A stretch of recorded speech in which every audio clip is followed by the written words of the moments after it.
The purpose of Wealth Talk is to educate, inform, and hopefully entertain you on the subject of building your wealth. WealthBuilders recommends you should always take independent financial, tax, or legal advice before making any decisions around your finances. Welcome to episode 98 of Wealth Talk. My name's Christian Rodwell, the Membership Director for WealthBuilders, and I'm joined today by our founder, Mr. Kevin Whelan. Hi, Kevin. Hello, Chris. Good to be with you again on episode 98. Yeah, and we've actually got another of our members joining us today, but specifically to talk about the power of the mastermind. And it ties in really nicely with, obviously, our principles of education, support, connection, which is really the cornerstones of Wealth Builders. Absolutely. And of course, the concept of mastermind, is a seminal concept created, I think, way back in, must be 30s, Chris? Something like that. Napoleon Hill, Think and Grow Rich. Everybody should read that book. And simply put, when two or more intelligent minds come together, a third mind is created, the mastermind. And it's the wisdom that comes from the collected sense of perspective. We talk about wealth dynamics. When you look at different people with different ideas, different perspectives, different frames of reference, then greater outputs and distinctions come that are then to the benefit of all. And Marko is a true mastermind master himself, a very great guy inside the Wealth Builder program with a fantastic career behind him as well. I'm sure he'll talk a little more about that. But now bringing the power of masterminds to business people as he's developed his career into what I think is wonderful, a sort of a portfolio lifestyle, one like we encourage people to build their wealth in multiple pillars. Well, he's building his career in multiple projects. And that's perfect for Marko. Hugely intelligent man with a lot of willingness to share. And I'm so glad he's sharing with us today. Yeah, we're looking forward to it. And like so many people, after spending a long career in the executive corporate world, you get to a point where enough is enough and you look for the next phase. And luckily, Marko found Wealth Builders as he was exploring for his guide. So let's hear Marko talk about that in his own words, and we'll head over to the conversation right now. Marko, welcome to Wealth Talk today.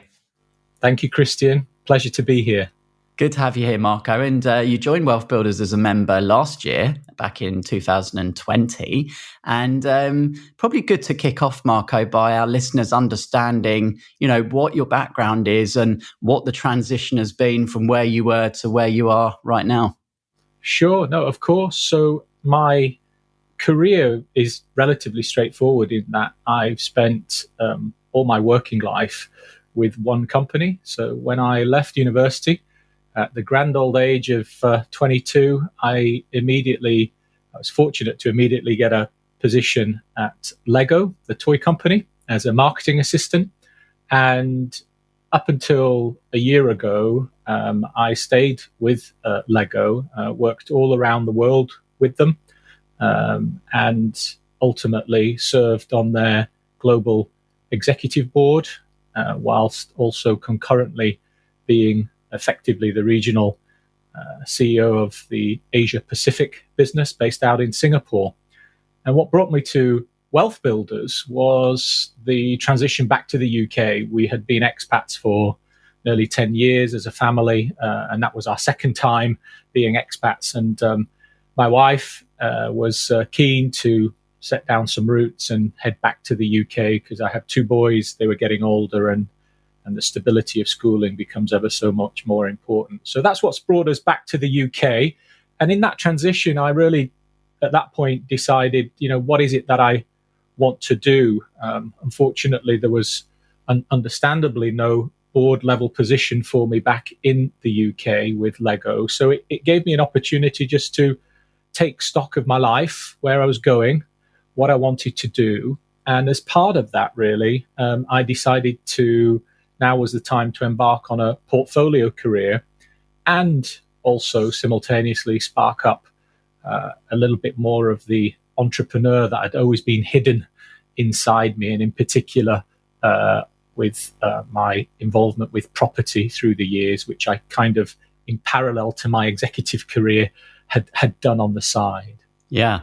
And the first step always is connecting with your why, Marko. So, did you or do you have a kind of vision of the future that you want to create, and, why working for yourself and, learning more about entrepreneurship can allow you to perhaps reach that destination a little bit quicker? The answer to that is absolutely yes. I think the answer also comes in two parts, because whilst at Lego, I learned to become a corporate executive. I learned the ways of operating within a global company. But deep down, prior to even joining Lego, I was very much an entrepreneur. And I think I always had that sort of fire in me, that creativity and that risk willingness within me. So that's sort of first part of the answer. I think the second part is regarding the why. That very clearly relates back to when I lost my father. So my father died. I just turned 10 years old, and lost my father. And unfortunately, my family were not at all prepared for that, and he left effectively me and my sisters and my mother with very, very little. I always, from that point onward, aspired to never be in a position of that level of vulnerability and exposure. And it just made me a very, very determined young man to succeed and to create a financial independence for myself. Now, that changed as I grew older for a financial independence, not for just myself, but more importantly, and what drives me very much today, is a financial independence as well that I want to try and help create for future generations, for especially my two boys, and of course my wife as well, my lovely wife. So. And can you remember, Marko, what was it about the message of WealthBuilders that particularly resonated with you? Yeah, well, I prior to coming back to the UK, I would just listen to and read so many books and listen to hundreds of hours, literally hundreds, if not thousands of hours of podcasts whilst I was running.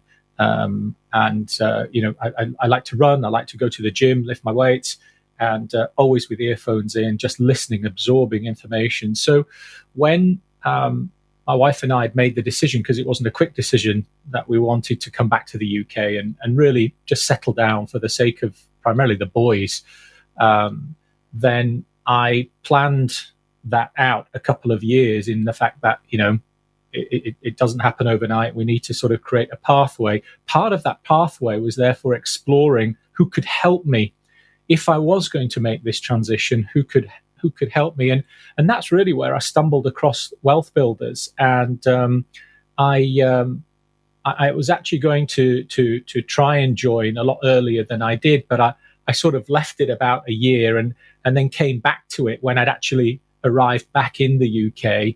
I was going to join them whilst I was still out in Singapore before we'd made the transition back. But various practicalities got in the way and priorities of the move. And as soon as I sort of got back, I really decided, I need to explore this further, because what I realized is that whilst I enjoyed this wonderful executive career, my network in the UK was, effectively over 10 years old. I didn't really know anybody except family and friends.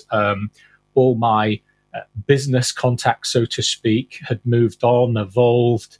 I'd lost contact with many of them, which is, natural, having, not been living in the country. So what I realized is I needed to tap into a resource that could help provide a real jumpstart for my transition and the way that I wanted to evolve and live my life moving forward.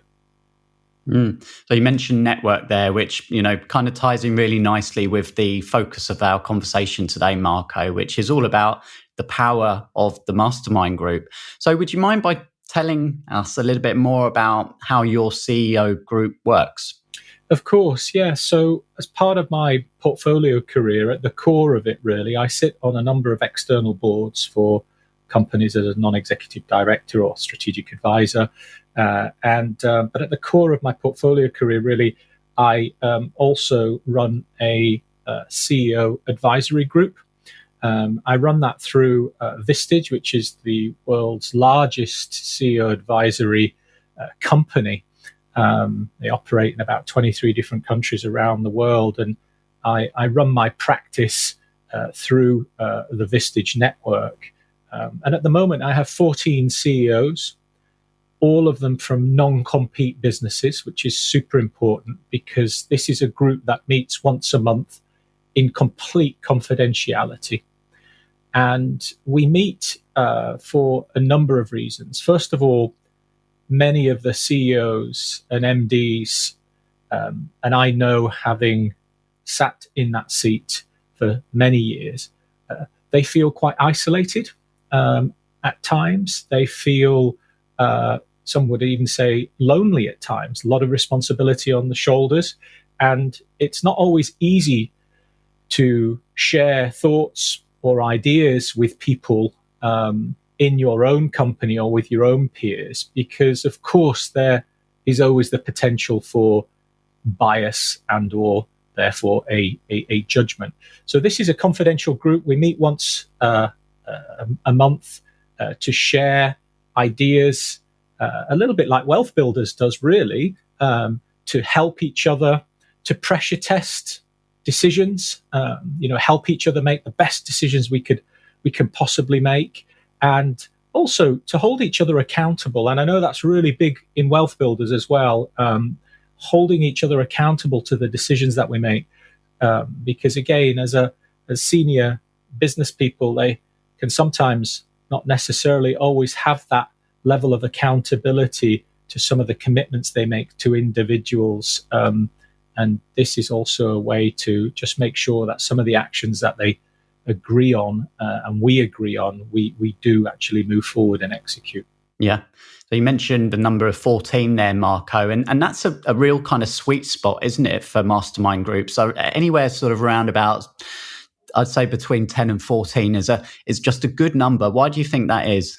Yeah, well, actually, I have to say this is third-party research, extensive research that's been done by Vistage.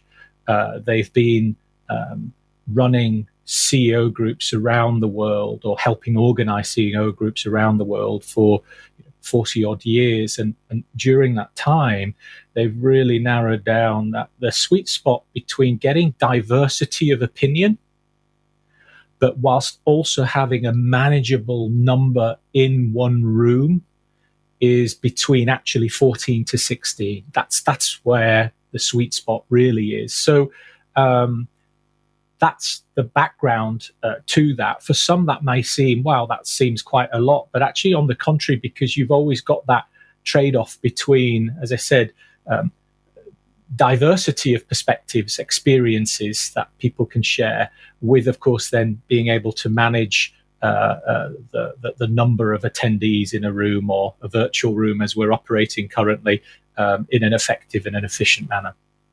Yeah. And I guess personality as well as just experience is really important there as well. And, you've taken the Wealth Dynamics test, Marko, so you understand, the different entrepreneurial profiles that exist. But when you can get a good balance across the different dynamics, that just adds, another element to it as well, doesn't it? It's absolutely crucial. It's actually why, this is an invitation-only group.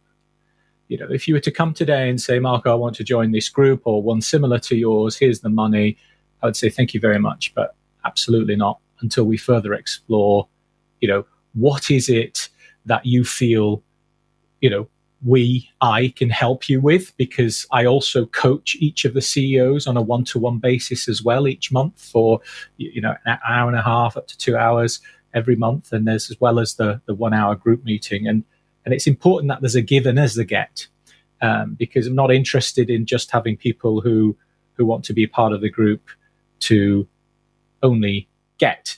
I think the give and the get is really important. So there's a mutual selection process. That's really how I like to explain it. And, through that mutual selection process, what I'm constantly looking for are really two key things. Curiosity has consistently been one of the key things I've looked at when I've hired people all around the world in my executive role. I've always looked at curiosity. Curiosity is one of the key lead indicators for potential. And so I'm always looking, are they curious? Are they wanting to learn? Are they wanting to ask more than they tell? That's the first thing. And the other thing I really look for in my members is humility. Egos get left at the door, because when egos get left at the door, you can open yourself up to really share what's going on for you, how you're really feeling, what is worrying, what's keeping you up at night about your business.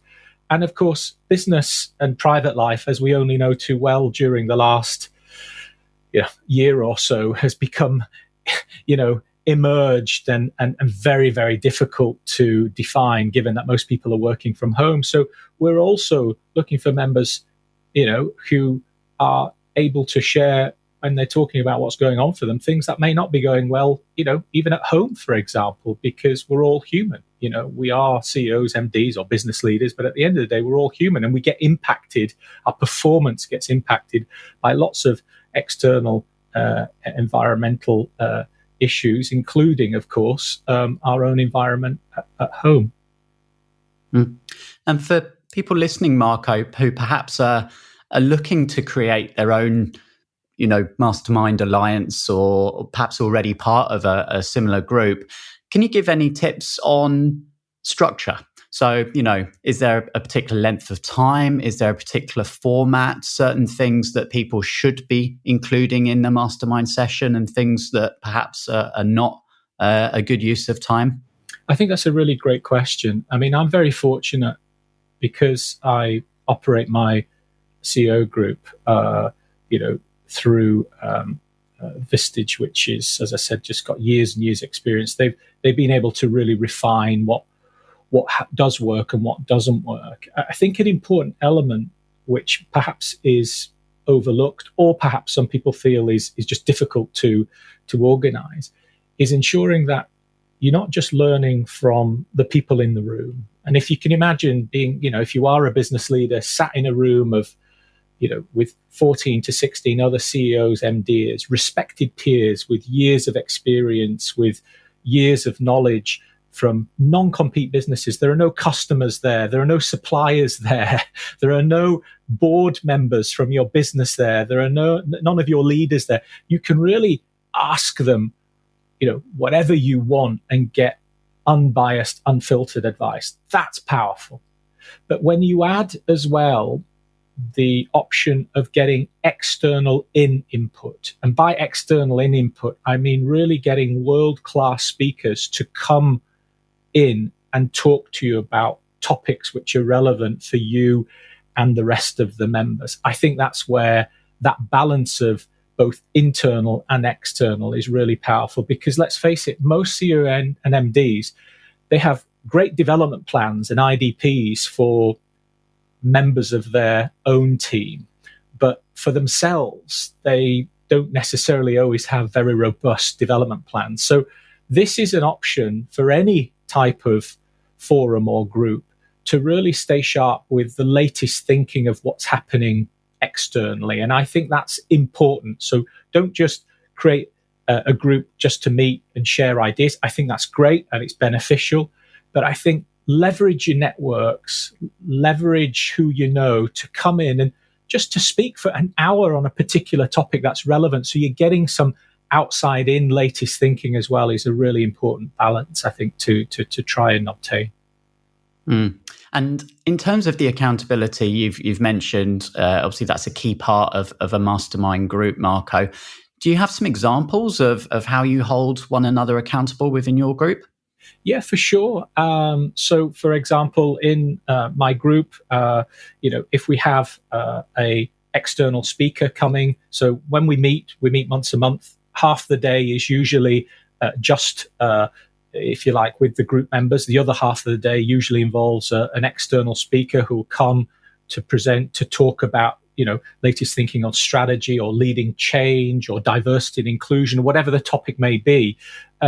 We'll always then try and break that down afterwards to, okay, what are the key things we heard and what are the actions we want to take back to our respective businesses. What's really important is, I think, if you're meeting in a group forum and you're coming away with some ideas, great, but what are the actions you're going to take away? And that's really important. And we always document those actions, share them, and we start each following meeting by saying, okay, did we complete those actions? So discipline is really important. A specific example is in our November meeting towards the end of last year, we didn't have an external speaker there because we wanted to really focus on some of our goals for 2021. And I ran a process where, as a group, we ended up getting to 3 goals we wanted to achieve in 2021. One had to be a personal one because that's important. Again, we're all maybe business people, but we're all human. And the other 2 had to be business related. And we broke down those goals into the key initiatives that were going to help us get there. And then what we do, once we've issued them, we reviewed them. So from the November meeting, we reviewed them in January and we scored them 1 to 10. 10 being we've completed it, we're well on the way, we've done it, it's knocked it out of the park. 1 is we've not even started this goal. So in January, we said, okay, how are we doing on these 3 goals that we set in November? And we gave scores. And, there were a lot of 3s, 4s, etc. Made a start, but, And again, we then are going to review it in April. So every quarter we'll review it as a group and score it again. How are we progressing? And I think it's that sense of, gosh, coming to the meeting, I've got, surrounded by other respected peers, it gives you that extra impetus to make sure you don't just turn up and say, I didn't have the time.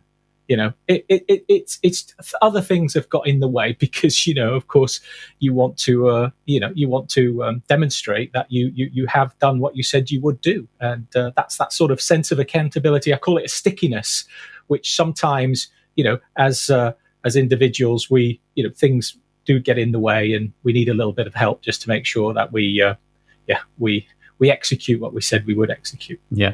And apart from the group meetings, Marko, are there any other ways that you support your members and how do they support one another outside of the group?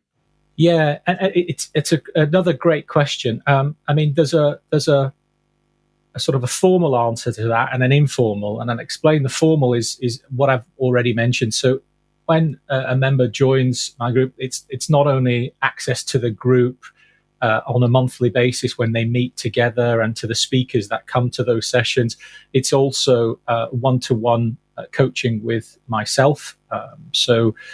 And I use the word coaching quite broadly because some people use me in a very traditional sense as a coach, as a business leader coach. Others more of a mentor or a sounding board. It varies quite dramatically. But I spend an hour and a half to 2 hours each month with every single member, supporting them on their opportunities or challenges that they may have, or sometimes even just talking things through.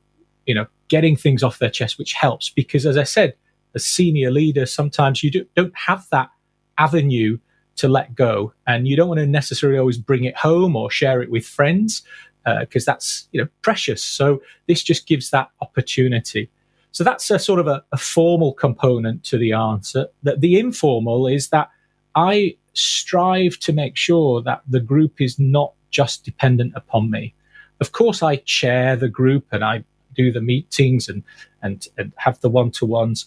But where it becomes really powerful is where the members themselves are contacting each other, sharing ideas, opportunities with each other. And we've just got so many examples since I launched my group of members really supporting each other informally. And we obviously have each other's contact details and emails, but we've also set up a WhatsApp group, which obviously many groups do, but it just allows for instantaneous, quick, I've got this issue. I'm renegotiating a contract with a supplier. Has anybody had experience of X, Y, and Z?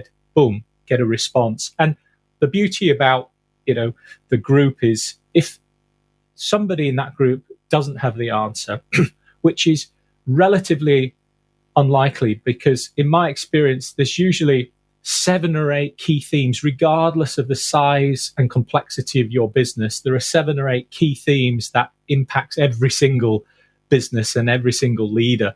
But if somebody doesn't have experience or knowledge or understanding, then the great thing is that's where we can tap into the Vistage network, the global Vistage network, post something on the Vistage website and say, hey, has anybody got this?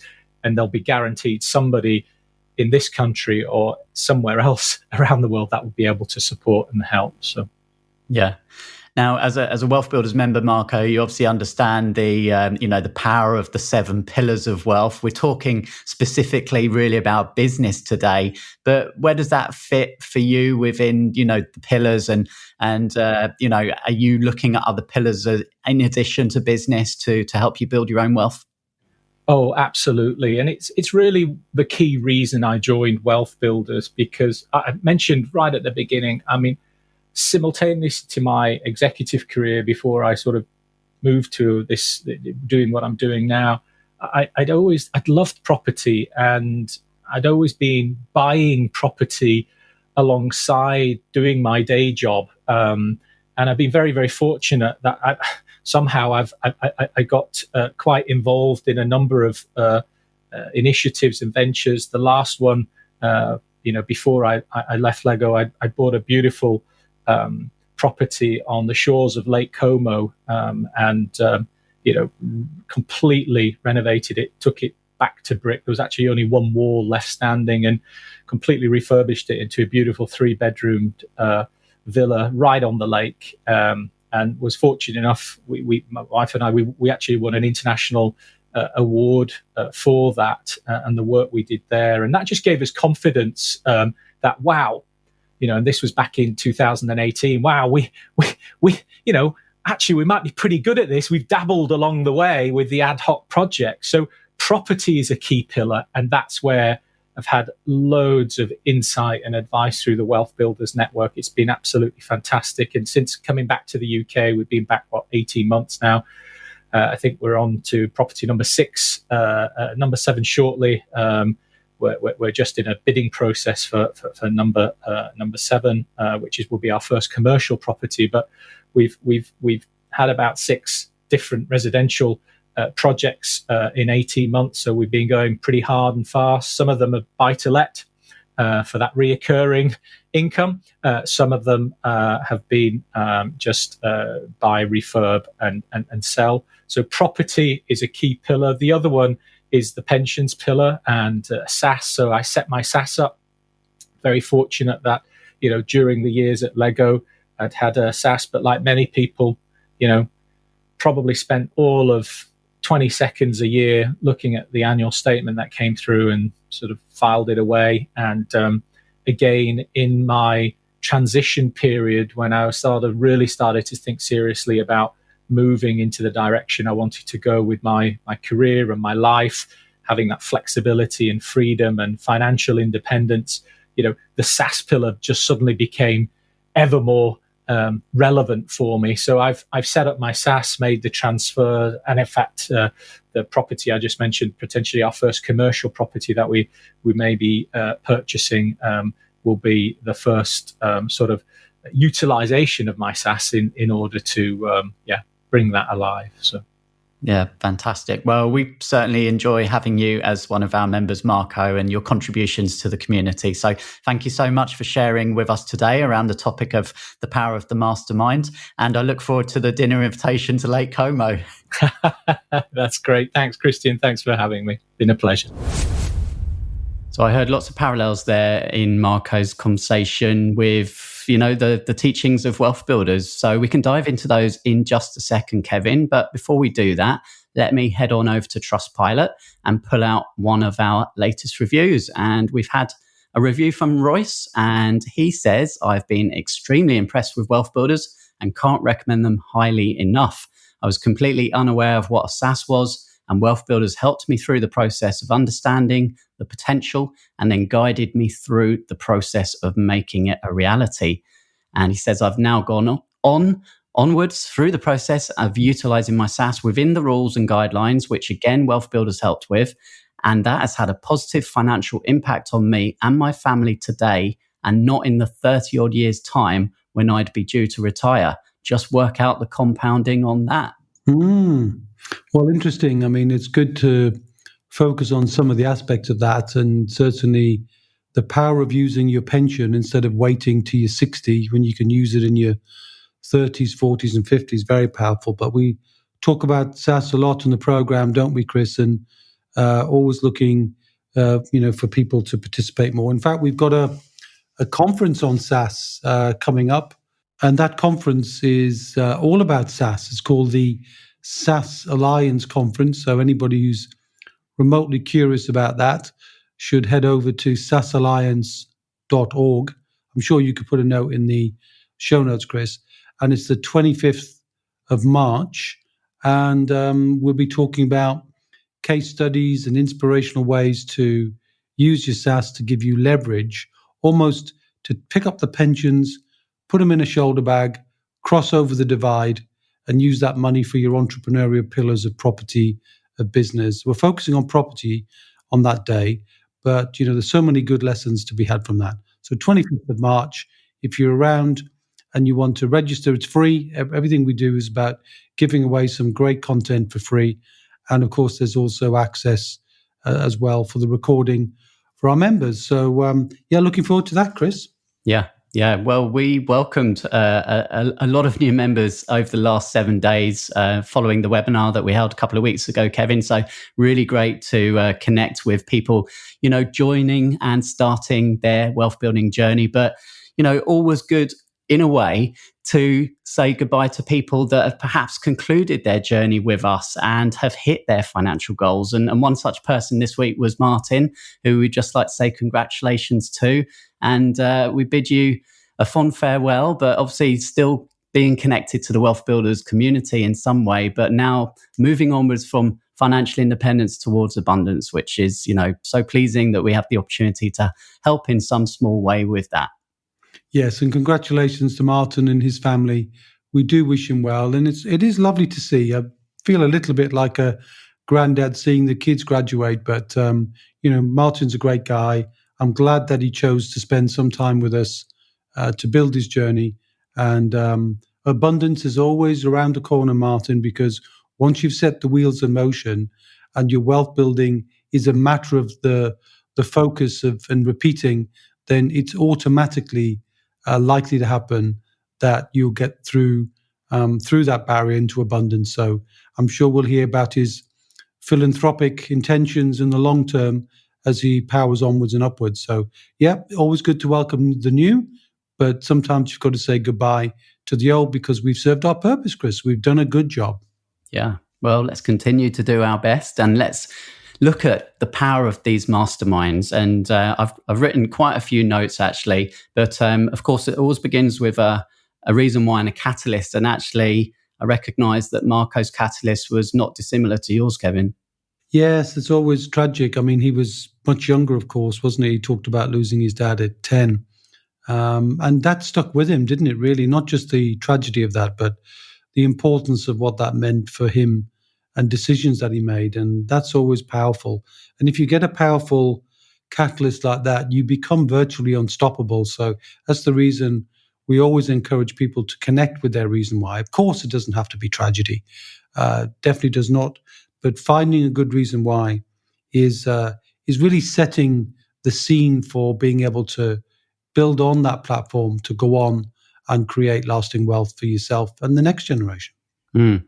And sticking with the why, why did Marko set up the mastermind? Well, I mean, it's based on his years of experience. And this is something we often see and we talk to our members about, Kevin, is people want a change. They perhaps, want to get out of the rat race and focus forwards on a more entrepreneurial life. But you mustn't forget the years of experience that you've built up, because you can take that with you, can't you? And use it to good effect to start building recurring income streams. Yeah, I think a friend of WealthBuilders, Daniel Priestley, says it really outstandingly well.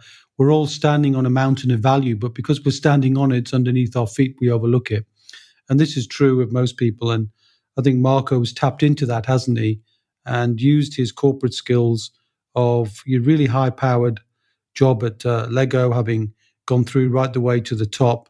And now he's bringing his insights, his learnings, and his ability to create and build relationships outstandingly well with other CEOs. And we're not talking about low-level people here. We're talking about, very sophisticated people, hand-chosen, with those double skills or double mindsets that he mentioned, which I thought was an outstanding point, which is curiosity and humility. I mean, if you think about the curiosity one, made me smile when I heard it, because kind of resonated with the very first ROI that we try and teach people, Chris, which is you're only ever one relationship, opportunity, or idea away from completely transforming your wealth, which is curious, isn't it? You've got to have curiosity to be seeking that. And when cheeky people often say to me, Kevin, why aren't you retired? And it's like, well, I'm still curious. I still love and fascinated by what people do, their distinctions, their differences, their points of view.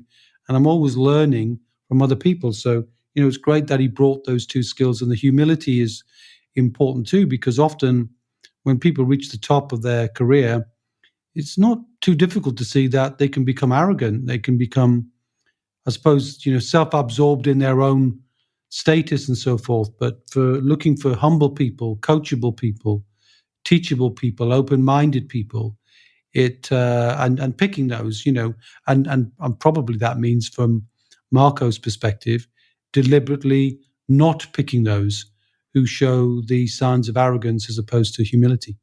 And the other lesson I think there, as well as not forgetting your experience, is to recognize your wealth dynamic and what gets you into flow. And in terms of masterminding, it can be really good for someone who's a great connector. Perhaps they are still at the early stages of their journey of wealth building. But if you are naturally good at connecting people together, then that is a great way to leverage relationships. It's something that I did as well at the beginning, Kevin, is actually bring those people who have the knowledge, the experience, together with the people that want to learn, and just be that glue in the middle. And it's a great way to elevate your own knowledge at the same time. Oh, absolutely. And in the program, Chris, that we teach when we talk about the business pillar, we'll often say that one of the ways to build a very viable business is not to be the business owner, but to be the gateway. So you create a pathway of connecting and seeing that a group of people, a niche, in other words, have a identifiable problem that you can see. So you just need to be curious about that. You see the problem, but then you can see all the various pieces in the jigsaw puzzle, let's say, that would solve that problem. And then you can create a relationship with those jigsaw pieces and solve that, whether it's dentists, whether it's lawyers, whether it's vets, whether it's, people leaving the police force and looking for a new career after that. Whatever you see is the niche that you can spot. And often you'll spot it through the virtue of your own career. If you can see there's a pathway people are seeking, you can become the gateway to helping people discover that pathway and just showing them the door, and create value for you and value for them in the process. Mm. So another parallel I picked up on that Marko talks about is that CEOs often feel quite lonely and isolated. And we hear that as well, don't we, for people in the wealth building journey, when they simply haven't got people around them that they can talk to about this stuff. So friends and family often just don't get it. So people need that support there, and they're looking for a community. And Marko's done a great job of obviously pulling those really self-selected groups. And he actually said, it's, both sides need to, it's a mutual selection process, right? So it's got to be a win-win for both sides. And that's the same with us, isn't it? Really, we need to make sure we're a good fit for our members and they're a good fit for us. That's true enough, Chris. And I think, it is true that we do think sometimes people who might want to be on the journey, but perhaps they're showing the arrogance, not the humility, and we would decline to invite them to be part of the program. And that's important for us too, to be 100% true to our values. It's interesting though, this whole process, it's weird, isn't it, when you think about it? Grown-up people feeling isolated and lonely when they're building their wealth. It's weird. I had a conversation only today with a SSAS trustee who said, she'd had her SSAS for a little while, and she was feeling like she just didn't have enough conversations with herself. It was difficult to get it out. So, we talked about being a sounding board to help her get those ideas out, aired, discussed, worked through, and then implemented. And sometimes you need the perspective of other people. Back to your point about, well, you can be in flow in one way of thinking, but often what you need in a business in particular is you need many flows to be working all in the same direction. And how you harness those flows, how you channel those flows is through the perspectives of different people who've got different wealth dynamics, different perspectives to you. And I think that's one of the big powers that Marko's being able to pull together for the people in his high-level group. Yeah. So I think a lot of good lessons there today. And again, just really emphasizing the importance of the people around you. There's a phrase, isn't there, that's often used, Kevin, is your net worth is your network, or perhaps the other way around. But no, you got it right.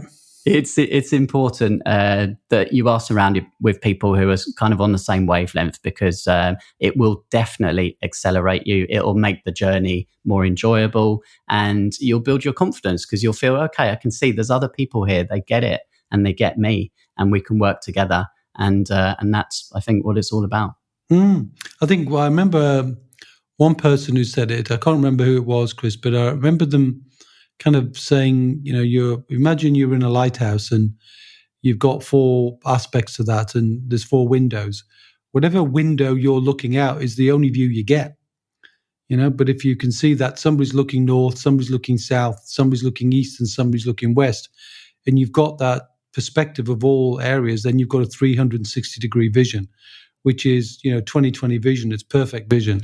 And when we look at that, not through the eyes of a window or the lens of a window or a glass, we look at it through things we have to do in our business, things we have to do in our careers, things we have to do in our wealth building lives. We need those additional perspectives. Otherwise, we can go slower, we can get stuck, and we can lose enjoyment, as so many people do.